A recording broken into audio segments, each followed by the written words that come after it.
The investment outlook for the European property market is very positive, according to Colliers International. We had a really strong investment market in 2015 with volumes up by 20% across the board. For this year, a lot of the same conditions that drove activity last year are still in place. Very low interest rates to zero interest rates in some markets. We've got an increase in allocation to property globally, and that's coming into Europe. We're seeing more capital coming from North America, capital allocations rising within European funds, and more capital coming in from Asia. We've also got other important fundamental conditions in place. So GDP growth is positive across the territory.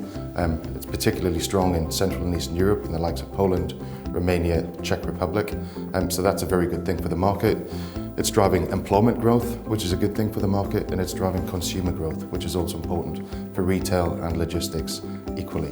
With all the growth drivers in place, investors also need to remember about a few headwinds. We have the threat of Brexit, with the EU referendum for Britain coming up now in June.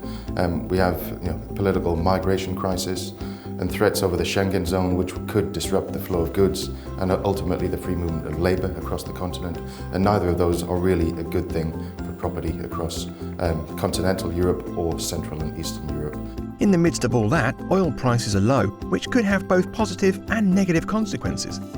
The positives are it's putting extra cash in the layman's pocket, as it were, so that's going to increase consumer spending, but it may influence the strategies of some oil-based sovereign wealth funds. To date, there's only one that we've seen as needing to repatriate capital, but if low oil prices persist over the year, we may see a slowdown in capital coming from those sovereign wealth funds. However, strong growth drivers prevail when we examine the bigger picture of the property investment market in the old continent and in Central and Eastern Europe in 2016.